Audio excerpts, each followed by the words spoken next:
William Joseph Long, 3 April 1867 1952, was an American writer, naturalist, and minister.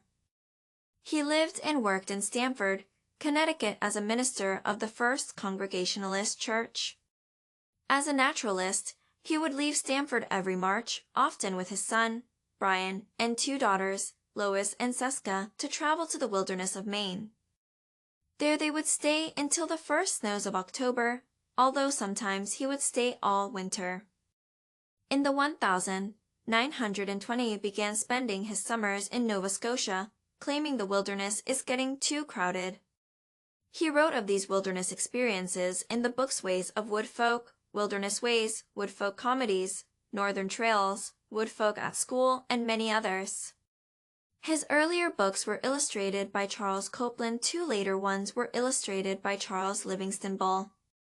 Long believed that the best way to experience the wild was to plant yourself and sit for hours on end to let the wild come to you, and they will. Rev. Long's books found a large audience and were even issued in schools under the title of the Woodfolk series. However, his findings and observations clashed with the prevailing scientific wisdom of animal behavior, which believed animals behaved purely on instinct and could not learn from experience. A bird builds a nest purely by instinct and is not taught the skills required. Rev.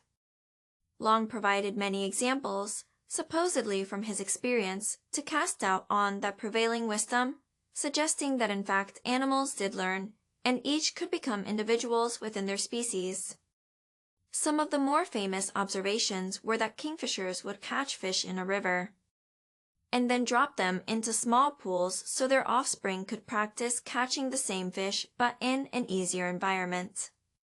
He also chronicled a woodcock that made a splint for its broken leg. He also wrote of foxes that rode on the backs of sheep to escape hunters and porcupines curling into balls and rolling down hills. All this led to a belief that Rev.